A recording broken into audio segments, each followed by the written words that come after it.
યોજના ત્યાં મંજૂર થાય, એ ચાહે ડેમ હોય, જીઆઈડીસી હોય, જીએમડીસી હોય, રેલવે હોય, એરપોર્ટ હોય કે બુલેટ ટ્રેન હોય, ત્યાંની ગામ સભાની સંમતિ લેવાનું ફરજિયાત છે.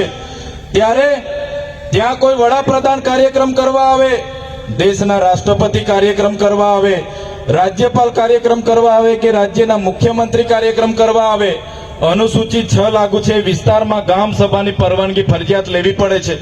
કોઈ પણ પ્રોજેક્ટ ત્યાં મંજૂર થાય એની જમીન સંપાદન કરતા પહેલા ગામ સભાની પરવાનગી લેવી પડે, એ વ્યક્તિની પરવાનગી લેવી પડે.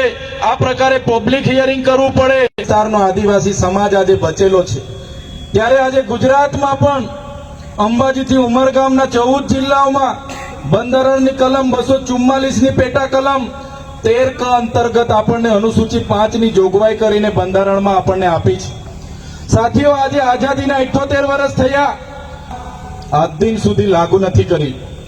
આજે જ્યારે આ વિસ્તારમાં ડેમો બનતા હતા, આ વિસ્તારમાં કોરિડોર બને, ભારતમાલા પ્રોજેક્ટ બને, આ વિસ્તારમાં જ્યારે એરપોર્ટ આવવાનું હોય, આ વિસ્તારમાં કોઈ જીઆઈડીસી જીએમડીસી આવવાની હોય, સત્તામાં બેઠેલા લોકો સત્તાનો દુરુપયોગ કરીને પોલીસને મોકલીને બારોબાર આપણી જમીન આજે છીનવાઈ રહી છે. બંધારણમાં 1996ના પેસા એક્ટની જોગવાઈ છે. આજે 1983માં જે 73 AA માટેનો કાયદો બન્યો, એમાં આદિવાસીઓની જમીનો બીજા કોઈ ખરીદી ના શકે અને આદિવાસીની જમીન બીજા કોઈ વેચી ના શકે, એ કાયદા અંતર્ગત આજે આપણને પ્રાવધાન મળ્યા. પણ તમે આજે જોઈ લો, દરેક જિલ્લાના કલેક્ટરો 73 AAની જમીનો બારોબાર એમના દસ્તાવેજો બનાવીને આપી રહ્યા છે. ત્યારે સાથીઓ, આપણે બધાએ જાગવાની જરૂર છે. એ ચાહે અનામતની વાત હોય, આજે અનામતમાં 40% લાવો તો જ આપણને એ ભરતીમાં લેવાની વાત છે. અરે વાત એના પર આપણે કરવી પડશે કે આજે બંધારણ દિવસ હતો અને આપણને જે બંધારણમાં સંવિધાનિક પ્રાવધાનો મળ્યા છે, જળ જંગલ જમીન પરના અધિકારો મળ્યા છે, ખનીજો પરના અધિકારો મળ્યા છે, એની આજ દિન સુધી અમલવારી નથી થઈ. આજ દિન સુધી આપણે અધિકારો માટે લડીએ છીએ. આજે તમે દેશની હાલત શું છે જોઈ લો. આજે આપણે દેશના નાગરિક છે, એ સાબિત કરવા માટે તમારે કેટલા જાતના પુરાવા આપવા પડે છે? આપવા પડે છે કે નથી આપવા પડતા? પાછળ મારો અવાજ આવે છે? આજે તમે દેશના નાગરિક છો, એ સાબિત કરવા માટે તમે જોઈ લો. શરૂઆતમાં તમારે નામ લખાવવું એટલે તમારે પહેલા શરૂઆતમાં જન્મનો દાખલો માંગે, આવકનો દાખલો માંગે, જાતિનો દાખલો માંગે, સ્કૂલનું સર્ટી માંગે, રેશન કાર્ડ માંગે, આધાર કાર્ડ માંગે, ચૂંટણી કાર્ડ માંગે, તમારી પાસે પાન કાર્ડ માંગે, આઈટી રિટર્ન માંગે, તમારી પાસે કટિયા માંગે, પંચાયતનો રહેઠાણનો દાખલો માંગે, ઘરવેરાની પાવતી માંગે, લાઇટ બિલ માંગે. અને તમે જ્યારે કોઈ લાભ લેવા જાઓ, મામલતદાર સાથે તમે ઉભા હો તો પણ મામલતદાર કહે કે તમે જીવતા છો એનો દાખલો, હયાતીનો દાખલો લઈ આવો, પછી તમને અમે તમારા ટેક્સમાંથી યોજનાનો લાભ આપીશું. થાય છે કે નથી થતું? એના પુરાવા માટે એક થેલો લઈને આપણે નીકળવું પડે અને આપણે બધા અડધી જિંદગી કાગળિયા ભેગા કરવામાં જતી રહે એવી પરિસ્થિતિ આજે આપણી છે. આજે કડાણા વિસ્તારના લોકો પોતાના જાતિના દાખલાઓ માટે વર્ષોથી લડે છે. સાચી વાત છે કે ખોટી વાત છે? સાચી વાત છે કે ખોટી વાત છે? જમીનો ડૂબી ગઈ, ગામો વિસ્થાપિત થયા, સમાજ સંસ્કૃતિ પ્રકૃતિ સાથે છિન્ન ભિન્ન થઈ ગયા અને વિસ્થાપિત થયા. સરકારે કીધું તમને જમીન સામે જમીન આપીશું, સિંચાઈનું પાણી આપીશું, એક પરિવારમાંથી એક જણને નોકરી આપીશું. કોઈને કડાણા ડેમમાંથી નોકરીને જમીન મળી છે ભાઈ? કોઈને પાનમ ડેમ વિસ્થાપિત વાળાને જમીનો મળી છે?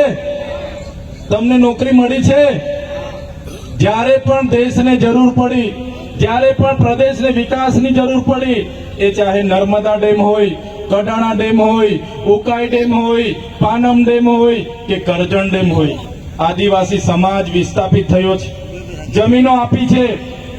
આજે કુપોષણથી આદિવાસી સમાજના બાળકો પીડાય છે, આજે સિકલ સેલથી બાળકો પીડાય છે, આજે દવાખાનાઓમાં ડોક્ટરો નથી, આજે પણ યુવાનો રોજગારી માટે આંદોલનો કરે છે, આજે રોડ માટે આંદોલનો કરે છે, 73 AA માટે આંદોલનો થાય છે, આજે સ્કોલરશીપ માટે આંદોલનો થાય છે. ત્યારે મારા સાથીઓ, મારા યુવાન મિત્રોને હું કહેવા માંગુ છું, આપણે ક્યાં સુધી આંદોલન કરીશું? ક્યાં સુધી લડેંગે જીતેંગે? જિંદાબાદ મુર્દાબાદ. ક્યાં સુધી આવેદન નિવેદન, ક્યાં સુધી હાયરે સરકાર હાય કરીશું? મારા સાથીઓ, આવનારા દિવસોમાં તાલુકા જિલ્લા પંચાયત આવે છે, તમે તૈયાર થઈ જાઓ. હવે આવેદન નિવેદન જિંદાબાદ મુર્દાબાદ કરવાનું થતું નથી. હવે આ લોકો પરથી આપણે સત્તા લેવાનું થાય છે અને એ સત્તા આપણે બધા લઈ લેવાની છે. તમે જોયું હશે, આપણા પ્રદેશના આપણા જ એમએલએ જ્યારે આ ગુજરાતના શિક્ષણ મંત્રી હતા, આદિજાતિ મંત્રી હતા, એમની અધ્યક્ષતામાં જ 28/10/2024 ના રોજ એક પરિપત્ર એમણે બહાર પાડ્યો આપણા મંત્રીએ, અને એમણે કીધું કે જે આદિવાસી વિદ્યાર્થીઓ ઉચ્ચ અભ્યાસ કરે છે, જે મેડિકલ કરે છે, સિવિલ કરે છે, બીએ કરે છે, બીએડ કરે છે, બીએસસી કરે છે, એમએસસી કરે છે, જે લોકો પીડીસી કરે છે, બીએડ, જે લોકો એમએસડબલ્યુ, બીએસડબલ્યુ કરે છે, એમના માટે સરકાર તરફથી પોસ્ટ મેટ્રિક શિષ્યવૃત્તિ હતી, તે આજેથી અમે બંધ કરીએ છીએ એમ કરીને 28/10/2024 ના રોજ આપણા મંત્રીએ પરિપત્ર બહાર પાડ્યો. આપણું 3,410 કરોડ રૂપિયા વર્ષનું બજેટ હતું, છતાં એમણે એવું કીધું કે આદિવાસી વિદ્યાર્થીઓના ઉત્થાન માટે, આદિવાસી વિદ્યાર્થીઓના ઉચ્ચ અભ્યાસ માટે અમારી પાસે બજેટ નથી. ત્યારે ભાજપની સરકારને હું કહેવા માંગુ છું, હમણાં નરેન્દ્રભાઈ મોદી ડેડિયાપાડા આવ્યા, એમણે જાહેરાત કરી અને ઉત્થાન માટે પ્રયાસો કરશે. ત્યારે નરેન્દ્રભાઈ મોદીને હું કહેવા માંગુ છું, અમારું 3,410 કરોડ 2024 નું બજેટ હતું, એમાંથી માત્ર તમારા આદિજાતિ વિકાસ વિભાગે 929 કરોડ જ અમારા પાછળ ખર્ચો કર્યો છે. જે વધારાનું બજેટ તમે વાપર્યું છે એ તમારી રથયાત્રાઓમાં, તમારી સભાઓમાં, તમારી ગૌરવ યાત્રાઓમાં, તમારા વિકાસ મહોત્સવમાં, તમારા માર્ક યુનિટીમાં આદિવાસીઓનું બજેટ તમે વાપર્યું છે, જેના કારણે આજે અમારા આદિવાસી યુવાનોને શિષ્યવૃત્તિ નથી મળતી. ત્યારે મારા વાલીઓ, મેં તમને કહેવા માંગુ છું કે આ માનસિકતા ધરાવતી સરકાર આદિવાસી યુવાનો ભણે નહીં, આગળ વધે નહીં, એમની જે માનસિકતા છે એ માનસિકતા દૂર કરવાની જગ્યાએ આવનારા દિવસોમાં ભારતીય જનતા પાર્ટીની સરકારને આપણે દૂર કરવા માટે બહાર આવવું પડશે. હમણાં મંત્રીમંડળ બદલાયું અને મંત્રીમંડળ એમણે બદલ્યું, આખું ને આખું મંત્રીમંડળ બદલ્યું, નવા મંત્રીઓ બીજા 4 આપણા વિસ્તારમાંથી મૂક્યા. પણ સરકાર મંત્રીમંડળ બદલશે, એમાંથી આપણો કોઈનો ઉદ્ધાર થવાનો નથી. આપણે 2027માં આખે ને આખી સરકાર બદલી દેવા માટે આપણે તૈયાર થઈ જવાનું છે. સાથીઓ, તમે બધાએ જોયું હશે આ પ્રકારની વાતો અમે સરકારમાં કરીએ. એક બાજુ સરકાર વિકાસ વિકાસ વિકાસ ની વાતો કરે, એક બાજુ ગુજરાત મોડલની વાતો કરે, એક બાજુ વિશ્વગુરુ બનવાની વાતો કરે, એક બાજુ પડેગા ઇન્ડિયાની વાતો કરે, બેટી બચાવો બેટી પઢાવોની વાતો કરે. અને આપણે જયારે શિક્ષકોની માંગણી કરતા હોય, આપણે જયારે શાળાની માંગણી કરતા હોય, આપણે મનરેગા કૌભાંડની વાતો કરતા હોય, આપણે નલ સે જલમાં થયેલા કૌભાંડની વાતો કરતા હોય, એનું આંદોલન થતું હોય, અમે આગેવાની કરતા હોય, ટેટ પાસ પરીક્ષાર્થીઓને કાયમી ભરતી થાય એની માંગ કરતા હોય, તો આ ભૂપેન્દ્રભાઈ પટેલની સરકારને ગમતું નથી, આ હર્ષભાઈ સંઘવીની પોલીસને ગમતું નથી, એમની સરકારને ગમતું નથી અને અમને જેલોમાં નાખવામાં આવે છે. તમે જોયું હશે 2023માં પણ એક ખોટા કેસમાં મારા ધર્મપત્ની, મારી બહેનો, એમના જમાયો, મારો પીએ, મને બધાને જેલમાં નાખી દેવામાં આવ્યા, દબાવવામાં આવ્યા, ડરાવવામાં આવ્યા, ધમકાવવામાં આવ્યા અને કહેવામાં આવ્યું તમે આદિવાસી સમાજનો અવાજ કેમ બનો છો, તમે સંવિધાનની વાત કેમ કરો છો, તમે નર્મદાના પાણીની વાત કેમ કરો છો, તમે ઉકાઈના પાણીની વાત કેમ કરો છો, તમે કડાણાના વિસ્થાપિતની વાત કેમ કરો છો, તમે કોરિડોરને કેમ જમીન આપતા નથી, તમને જેલ વેઠવી પડશે. અને એ જ પ્રકારે ગયા વર્ષે પણ હમણાં તમે જોયું હશે જુલાઈની 7મી તારીખે મને એ લોકોએ ઓફિસે બોલાવ્યા અને પૂર્વ પ્લાનિંગ સાથે મારા પર ખોટો કેસ કર્યો. એક સામાન્ય બાબત મામલતદાર ટેબલ પર જામીન આપીને મોકલી દે, એની જગ્યાએ 307 મારા પર લગાડી દેવામાં આવી. મને રાજપીપળા જેલમાં નહીં, ડેડિયાપાડા જેલમાં નહીં, મને વડોદરાની સેન્ટ્રલ અંગ્રેજો વખતે એના પહેલા બનાવેલી જેલમાં ખંડર હાલતમાં એકલી કોટડીમાં મને રાખવામાં આવ્યો, મને યાતનાઓ આપવામાં આવી, મારો પરિવાર દુખી, મારા કાર્યકરો દુખી, મને જામીન ના મળે, મારા વકીલોને કોર્ટમાં ના જવા દે, મારા માટે આંદોલન કરે, એમને જેલોમાં નાખી દે, એમના મોબાઈલો જમા થઈ જાય, મને જેલમાં મળવા માટે કોઈને પરમિશન નહીં. મારા વકીલોને મળવા ના દે, મને દબાવવામાં આવ્યો, ડરાવવામાં આવ્યો, ધમકાવવામાં આવ્યો અને કહેવામાં આવ્યું તમારે 3 વર્ષ સુધી જેલમાં રહેવું પડશે, તમારે 2 વર્ષ સુધી જેલમાં રહેવું પડશે.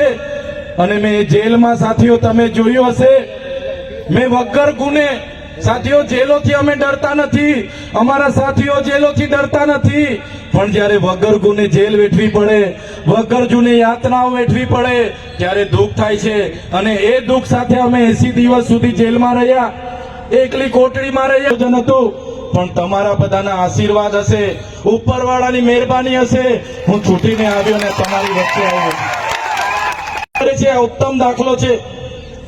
માંડ માંડ તારીખ પર તારીખ, તારીખ પર તારીખ, તારીખ પર તારીખ, તારીખ પર તારીખ ભાજપના નેતાઓ, એમની પોલીસ ખોટા સગવડનામા કર્યા. કહેવામાં આવ્યું કે આ ચૈતર વસાવાને આદિવાસી વિસ્તારમાં નહીં ફરવા દેવાનું, એને અંબાજીથી ઉમરગાંવથી દૂર રાખો. અને તમે જોયું હશે, આજે હું ડેડિયાપાડા નથી જઈ શકતો. મને આ લોકોના ખોટા સોગંદનામાના કારણે મારો જે મત વિસ્તાર છે, મારું જે ડેડિયાપાડા છે, જે લોકોએ મને 34 વર્ષમાં ધારાસભ્ય બનાવ્યો, એમની વચ્ચે એમના સુખ દુઃખમાં આજે હું જઈ નથી શકતો. ત્યાં મારી ઓફિસ છે, મારું ગામ છે, ત્યાં મારું ઘર છે, મારો પરિવાર છે, ત્યાં હું જઈ નથી શકતો. અને અનેક વાર એ લોકો હજુ પણ મને કહે છે, એમના નેતાઓ ધમકી આપે છે, એમના આઈપીએસ અધિકારીઓ ધમકી આપે છે, તમે મોદી સાહેબ વિશે બોલો છો, તમે ભૂપેન્દ્રભાઈ પર કાઢ્યા છે, આવનારા દિવસોમાં તમને નર્મદા જિલ્લાની બહાર પણ અમે મોકલી દઈશું, ગુજરાતની બહાર પણ અમે મોકલી દઈશું. ત્યારે એ પોલીસ અધિકારીઓને, એ ભાજપના નેતાઓને, એમના મુખ્યમંત્રીને, એમના નાયબ મુખ્યમંત્રીને હું કહેવા માંગુ છું, તમે મને નર્મદામાંથી કાઢી નાખશો, તમે મને ડેડિયાપાડામાંથી કાઢી નાખશો, તમે મને ગુજરાતમાંથી કાઢી નાખશો, પણ આ ચૈતર વસાવા અમારા લોકોના દિલમાં રહે છે. આપણી વચ્ચે પૂર્વ મંત્રીશ્રી ના માણસો પણ એમણે મોકલેલા છે. એમણે કીધું કે જાઓ, ચૈતર વસાવાનો પ્રોગ્રામ છે, કેટલા લોકો આવે છે, એની સાથે સાથે કેટલા લોકો જોરથી નારા બોલે છે, ઉતારીને લાવજો. એ લોકો ઉતારશે ને તમે આટલું આટલું આ કરશો ને પછી કઈ મજા નથી, એવું થશે. તો હું જય જવાન બોલાવીશ, તમે જય કિસાન બોલાવજો. હું જય જવાન બોલાવીશ, તમે જય કિસાન બોલજો. જય જવાન, જય જવાન, જય જવાન, ઇન્કલાબ, ઇન્કલાબ. ધન્યવાદ. આજની ગુજરાત જોડો જનસભામાં અહીં મંચસ્થ મારી સાથે ઉપસ્થિત આમ આદમી પાર્ટીના પ્રદેશના યુવા અધ્યક્ષ એવા બ્રિજરાજભાઈ સોલંકી, વિદ્યાર્થી નેતા અને આમ આદમી પાર્ટીના યુવા આગેવાન એવા યુવરાજસિંહ જાડેજા, આ વિસ્તારના સંગઠન મંત્રી એવા નરેશભાઈ બારિયા, આ ઝોનના પ્રભારી એવા અશોકભાઈ ઓઝા, સાથે આપણા મહીસાગર જિલ્લાના પ્રમુખ એવા બાબુભાઈ ડામોર, દાહોદ જિલ્લાના પ્રમુખ એવા રાકેશભાઈ બારિયા, દાહોદ લોકસભાના ઇન્ચાર્જ એવા ભાણાભાઈ, સાથે આ વિસ્તારમાંથી દાહોદ જિલ્લાની આજુબાજુની વિધાનસભા 2022ની ચૂંટણી લડેલા એવા તમામ સાથીઓ, વિધાનસભાના ફતેપુરાના પ્રભારી, જાલોદના પ્રભારી અનિલભાઈ અને તમામ વિધાનસભાના પ્રભારીઓ, તાલુકાના પ્રમુખો અને મોટી સંખ્યામાં થયેલા જુદા જુદા ગામમાંથી પધારેલા વડીલો, યુવાનો, માતા બહેનો, ભૂલકાઓ, આપણો અવાજ ગુજરાત સમેત પૂરા દેશ સુધી પહોંચે એના માટે સતત 12 વાગ્યાનું કવરેજ, ખડે પગે રહીને 12 વાગ્યાથી કવરેજ કરતા એવા મીડિયાના મિત્રો, આપણો પ્રોગ્રામ ખૂબ સારી રીતે થાય, કાયદો વ્યવસ્થા જળવાય અને સુચારું આયોજન થાય એના માટે સેવા આપી રહેલા પોલીસના તમામ અધિકારીઓ, કર્મચારીગણ બધા માટે એકવાર જોરદાર આપણે તાળીઓ પાડી લઈશું. અજયભાઈ કટારા જેવા અનેક આગેવાનોનો આજના કાર્યક્રમમાં આ ચૈતર વસાવા બધાને જ જોહાર વંદન કરે છે. સાથીઓ, દેશની આઝાદી માટે ઘણા આંદોલનો થયા, ઘણા યુદ્ધો થયા, સંઘર્ષ થયો, ઘણા યુવાનોએ, ઘણા આગેવાનોએ એમાં શહીદી વહોરી. આ ભૂમિની બાજુમાં માનગઢ ધામ છે, દર વર્ષે 17 સપ્ટેમ્બરે ત્યાં અમે આવીએ છીએ, ત્યાં પણ જલિયાવાલા બાગના હત્યાકાંડ કરતા પણ મોટો હત્યાકાંડ માનગઢ ધામમાં પણ થયો. 1500 જેટલા લોકોને ગોળીઓ બારથી મારી નાખવામાં આવ્યા. આજે સવારે હું લીમડીની બાજુમાં આવ્યું કંબોઈ ધામ, જ્યાં ગોવિંદ ગુરુની સમાધિ છે, ત્યાં હું જઈને એમના દર્શન કરીને આવ્યો. તો આ ભૂમિ તરીકે આપણે મનાવીએ છીએ. બધા લોકોના શહાદતથી, બધા લોકોના ખૂનથી દેશ આઝાદ થયો. દેશમાં લોકશાહી આવી અને લોકશાહી આવ્યા બાદ આખા દેશના તમામ વર્ગના લોકોને એવું હતું કે હવે લોકશાહીમાં આપણે બધા સાથે જે પણ પ્રકારની આઝાદી મળી છે, અમને બધાને આઝાદી મળી, તો લોકશાહીમાં બધા જ સાથે રહીને દેશને આગળ લઈ જઈશું. પણ સાથીઓ, જે પ્રકારે આગળના વક્તાઓએ કીધું એ પ્રકારે બાબા સાહેબે જ્યારે બંધારણ સુપ્રત કર્યું ત્યારે એમણે કીધું કે આ બંધારણ બીજા દેશોના કોઈ પણ બંધારણ કરતા પણ વિશેષ બંધારણ છે, જેને કોઈ પણ દેશનું બંધારણ ટક્કર નહીં મારશે, એ પ્રકારનું બાબા સાહેબે બંધારણ બનાવ્યું છે. ત્યારે બાબા સાહેબના વાક્ય મને યાદ આવે છે. બાબા સાહેબે કીધું હતું, બંધારણ તો ખૂબ સારું, બધા જ વર્ગના, બધા જ જ્ઞાતિના બધા જ લોકોને આવરીને બનાવ્યું છે, પણ બંધારણને અમલ કરનારાઓની જ્યારે ઈચ્છા શક્તિ નહીં હશે તો આ બંધારણ કશું જ કામનું નથી રહેવાનું.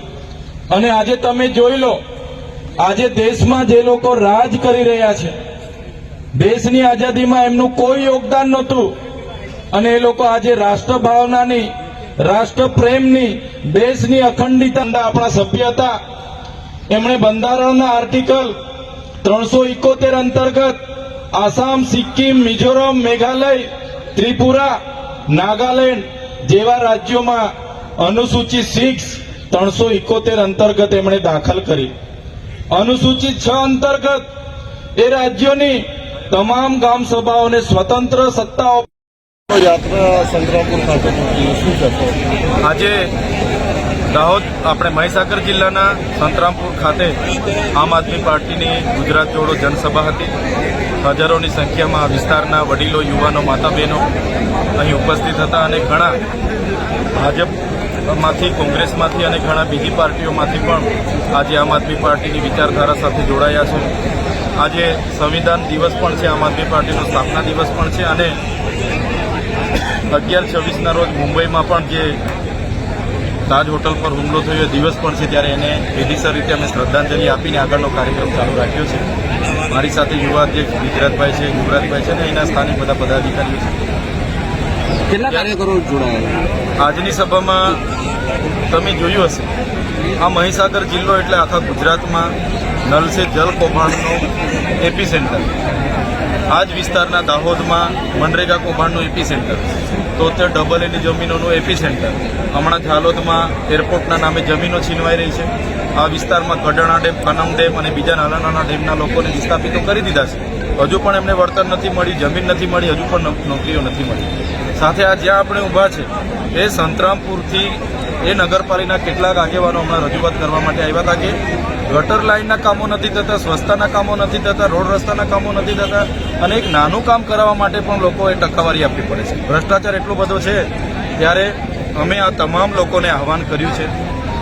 આમ આદમી પાર્ટીમાં આવનારા દિવસોમાં તમામ યુવાઓ, વડીલો, આગેવાનો આવશે, જોડાશે અને આવનારી તાલુકા, જિલ્લા પંચાયત હશે, આવનારી નગરપાલિકા હશે, અમે મજબૂતાઈથી લડવાના છે. અને અમને આ વિસ્તારની જનતાનો જે અમને સહકાર મળે છે, આજે તમે ભીડ જોઈ હશે, એમણે બધાએ જ અમને કીધું કે પરિવર્તન લાવવું છે. મને પૂરેપૂરો વિશ્વાસ છે કે મહીસાગર જિલ્લાની તમામ તાલુકા પંચાયતો, નગરપાલિકા અને જિલ્લા પંચાયત આવનારા દિવસોમાં આમ આદમી પાર્ટીની બનવા જઈ રહી છે. અહીંના જે પ્રભારી મંત્રી છે પીસી બરંડા દ્વારા એક નિવેદન આપવામાં આવ્યું હતું કે અમારે થોડો દારૂ ચાલુ રાખવો જોઈએ, એ બાબતે આપણે શું કહેવું છે? તમે જોયું હશે, આદિવાસી સમાજમાંથી જેને પણ મંત્રીમંડળમાં લેવામાં આવે છે એનું તો કોઈ ચાલતું નથી. કુબેરભાઈ ડિંડોર જ્યારે શિક્ષણ મંત્રી, આદિજાતિ મંત્રી હતા, એમના કાર્યકાળ દરમિયાન 28/10/2024ના રોજ આદિજાતિ વિદ્યાર્થીઓને જે પોસ્ટ મેટ્રિક શિષ્યવૃત્તિ મળતી હતી એ બંધ કરી દીધી છે. શિક્ષકોની ભરતી એમના કાર્યકાળ દરમિયાન થઈ નથી, શાળાઓના ઓરડાઓ એમના કર્યા નથી. ત્યારે મંત્રીઓ શું કરવાનું છે કરવાની જગ્યાએ બેફામ નિવેદનો કરે ગેરવ્યાજબી છે. એ મંત્રી એમણે પણ સ્વીકાર્યું કે અહીંયા દારૂ મળે છે. ગુજરાત સરકાર જે પણ એમના હરસંઘવી કહેતા હોય કે દારૂબંધી છે, પણ એમના પીસી બરંડા જે મંત્રી છે એમણે કીધું કે ભાઈ દારૂ વેચાય છે, વેચાવવો જ જોઈએ, લોકોએ પીવું જ જોઈએ. તો આ એમની મંત્રીઓની માનસિકતા છે, એમની સરકારની માનસિકતા છે, એ છતી ગઈ છે. ભાજપ માટે જોડાવા માટે દબાણ છે એમ કેવું છે આપનું? આપણે આપણા ભાષણમાં પણ કહ્યું. હું આગળ પણ તમને કદાચ ખબર હશે, 2024ની લોકસભામાં મારું નામ ઇન્ડિયા ગઠબંધનમાં જાહેર થયું. 4 વખત એમના પ્રદેશના નેતાઓના માણસો મને લઈ ગયા, એમની સાથે ટેબલ ટુ ટેબલ બેસાડ્યા અને ભાજપમાંથી લોકસભા લડો એવું ખૂબ દબાણ નાખવામાં આવી. મને જેલમાં પણ મારા પરિવાર સાથે 9 દિવસ રહેવું પડશે. છૂટીને અમે કીધું કે અમે તો લડવાવાળા લોકો છે ને અમે લડ્યા. ભલે હું 86,000 મતથી ભરૂચ લોકસભા હારી ગઈ, પણ મને વગર પૈસે વગર દારૂએ એકલા દમ પર કોંગ્રેસનો સહકાર મને નહીં મળ્યો, છતાં મને 5,22,000 મત ત્યાંથી મળેલા. ત્યારે હમણાં પણ જે આ જેલનો જે મને જેલમાં જે નાખવામાં આવ્યા સેન્ટ્રલ જેલમાં, એની પાછળનું જે આખું કાવતરું હતું ભારતીય જનતા પાર્ટીમાં લઈ જવા માટેનું હતું. વડાપ્રધાન શ્રી ડેડિયાપાડામાં પહેલા 30 ને 31 2 દિવસ કેવડિયામાં હતા ને એની બાજુમાં જ 15 તારીખે મારા ત્યાં ડેડિયાપાડામાં આવ્યા. ભાજપના કેટલાક પ્રદેશના નેતાઓએ વડાપ્રધાનશ્રીને ગેરમાર્ગે દોર્યા કે ત્યાં ચૈતર વસાવા છે, આપણે તમારા હસ્તે અમારે જોડવાના છે અને અમારા પર ખૂબ દબાણ બનાવવામાં જેલોની ધમકીઓ મળી. પણ અમે ક્યારે ભારતીય જનતા પાર્ટીમાં જોડાવાના નથી. અમે આમ આદમી પાર્ટીમાં છીએ અને યુવાઓને આવનારા દિવસોમાં આમ આદમી પાર્ટીમાં અમે તક આપવાના છે. અને આમ આદમી પાર્ટી કેવી પાર્ટી છે? તમામ વર્ગને લઈને ચાલે છે. કર્મચારી હોય, યુવા હોય, ખેડૂત હોય, બધા માટે લડે છે. અને આવનારા દિવસોમાં ગુજરાતમાં જો કોઈ પરિવર્તન લાવશે તો એ આમ આદમી પાર્ટી લાવવાની છે. જિજ્ઞેશ મેવાણીને આપણે સમર્થન જાહેર કર્યું છે, એ બાબતે શું કહેવું? વાત તો બિલકુલ સાચી જ છે. દારૂબંધીના અમે કરોડો રૂપિયાના ખર્ચાઓ થાય છે. દારૂબંધી ક્યાં છે? આજે તો દારૂ બેફામ મળે છે. મેં પોતે ભરૂચના એસપીને 35 જેટલા વિડીયો આપ્યા હતા. પોલીસ હપ્તા લેવા જાય એના વિડીયો મેં આપ્યા હતા. અને જે આવકાર ફાર્મામાં 5,000 કરોડનું દિલ્હી પોલીસે ડ્રગ્સ પકડ્યું, એ કંપની આજે ચાલુ છે. 2400 કરોડનું જેમનું ડ્રગ્સ પકડાયું, 1 વર્ષ થઈ. ઇમ્યુનિટી કંપની આજે ફરી ચાલુ થઈ ગઈ. સાયકામાં 1383 કરોડનું ડ્રગ્સ પકડાયું, એ કંપની ફરી ચાલુ થઈ ગઈ. તો આટલું મોટું ડ્રગ્સ પકડાય છે, કંપનીઓ પાછી કેમ ચાલુ થઈ જાય છે? કોના આશીર્વાદ? તો ભાજપના નેતાઓના આશીર્વાદથી જ આ બધું થાય છે. અમે કોઈ પોલીસ અધિકારીઓને અમારી કોઈ ટાર્ગેટ ઈમાનદારીથી નિષ્ઠાવાનથી લોકો કામ કરે છે. પણ 2-5% એવા પોલીસ અધિકારીઓ છે જેમને રાતોરાત કરોડપતિ બનવું છે. એવા લોકો આવા ડ્રગ માફિયાને આશીર્વાદ, એવા લોકો એમના હાથ નીચે ડ્રગ માફિયા બેફામ બનેલા છે. મનસુખ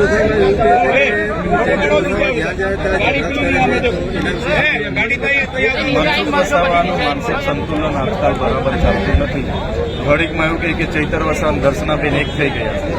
તમે સાંભળ્યું, હવે દર્શનાબેન ભાજપના ધારાસભ્ય. ઘડીકમાં એવું કહે કે ગણપત વસાવા અને ચૈતર વસાવા એક થઈ ગયા. ઘડીકમાં કે છોટુ વસાવા અને ચૈતર વસાવા. ઘડીકમાં કહે છે કે રીતેશભાઈ વસાવા જે ઝઘડેના ધારાસભ્ય ચૈતર વસાવા એક થઈ ગયા. મારો જાનને જોખમ છે. ભાઈ, તમે 35 વર્ષથી સાંસદ છો, 60 ટર્મના સાંસદ છો. તમારા ગામનો રસ્તો તમે નથી બનાવી શકતા, તો તમે બીજું શું કરવાના છો અમારા માટે? એટલે મનસુખભાઈ જેવા લોકો, એમને અમારી જે મિટિંગો થાય, સભાઓ થાય, અમારો જે વ્યાપ વધે છે, એમને ગમતું નથી, તકલીફ થાય છે. વડાપ્રધાનની સભા હતી, 500 કરોડ રૂપિયા એમણે વાપર્યા. ત્યાં પબ્લિક નહોતી, પણ અમે એક પ્રેમથી આહવાન કર્યું અને લાખો લોકો નેત્રંગમાં ઉપસ્થિત થઈ ગયા, જેનાથી બધાને ખૂબ તકલીફ થઈ છે. અને આવનારા દિવસોમાં ખુરશીઓ અને સત્તાઓ જવાની છે, એનાથી લોકો ડરી ગયા છે. રાતે ઉઠીને પણ મારા સપના પડે છે. સપનામાંથી રાતે ઉઠીને જાગે છે તો 7 વાર નામ લઈને 2 ગ્લાસ પાણી પીને મનસુખભાઈ હુએ છે. Okay, thank you. ખેડૂતની આવક ડબલ થઈ ગઈ. યુવાનોને 2 કરોડ દર વર્ષે રોજગારી મળે છે, નથી મળતી. તો હજુ આપણે બીજા 2047 સુધી આપવાની છે એમને તક. ત્યારે 2014માં 2019 પર આવ્યા, 2019ની ચૂંટણીમાં 2024 પર આવ્યા. હવે 2024ની ચૂંટણી હતી ત્યારે 2047 પર લઈ ગયા. પરિવર્તન કરવા માટે હવે બધાએ જાગી જવાનું છે. મેં બધા જ વડીલો, યુવાનો, માતા બહેનોને, પશુપાલકો, એસસી, એસટી, ઓબીસી, માઇનોરિટી જેટલા પણ લોકો અહીંયા ઉપસ્થિત છે, મને સાંભળે છે, એમને મારી નમ્ર વિનંતી છે. અમે નાના લોકો છે, અમને પોલીસ, એમની સરકાર, એમનો કલેક્ટર, એમના એસપી, એમના મંત્રી, એમના તંત્રી બધા અમને પણ ખૂબ ડરાવે છે, ધમકાવે છે. જેલોની વાતો થાય છે, ફલાણું કરીશું, ઢીકણું કરીશું. પણ જ્યાં સુધી તમારો બધાનો અમારા પર સહકાર છે, જ્યાં સુધી તમારા બધાના વડીલોના માતા બહેનોના આશીર્વાદ છે, અમે એ લોકોથી ડરવાના નથી. ત્યારે આપણે હવે સામે લડવા જવાનું થતું નથી. હવે તમારામાંથી તાલુકા જિલ્લાના ઉમેદવારો ફાઇનલ કરી દો, આવનારી વિધાનસભાનો એક ઉમેદવાર ફાઇનલ કરી દો અને આવનારી સત્તામાં તમે આવી જાઓ, ત્યારે જ આપણા લોકોના કામો થવાના છે. વાત કરવા માટે હું આવ્યો છું. બધા જ લોકો આજે ઘણા લાંબા સમયથી આ મંચ પર ઉપસ્થિત હતા, અહીંયા બેઠા છો, ત્યારે તમામ લોકોનો, આજુબાજુ ગામોમાંથી પધારેલા મારા વડીલો, મારી માતા સમાન મારી માળીઓ, મારી બહેનો, મારા ભાઈઓ, મારા મિત્રો, મારા ભૂલકાઓ, મીડિયાના તમામ સાથીઓ, પોલીસ અધિકારીઓ, પોલીસ કર્મચારીઓ, બધા જ લોકોનો જેમણે અમને ગ્રાઉન્ડ આપ્યું છે એ ભાઈનો પણ, અને જેટલા પણ લોકો મને સાંભળે છે બધા જ લોકોનો હું ખૂબ ખૂબ આભાર માનીને છેલ્લે હું એક નારો બોલાવીશ. તમારે પરિવર્તન કહેવાનું છે અને પછી મારી વાણીને હું વિરામ આપીશ. સંતરામપુરમાં આગે જોરથી પછી કેશેભાઈ ચૈતરભાઈ આવ્યો તો કઈ હતું નહીં, હવા જતી હોય. સંતરામપુરમાં આગે, કડાણામાં આગે, સુખસરમાં આગે, સુખસરમાં આગે, જાલોદમાં આગે, દાહોદમાં આગે, પરિવર્તન, પરિવર્તન, પરિવર્તન. ધન્યવાદ. જય આદિવાસી, જય જોહાર.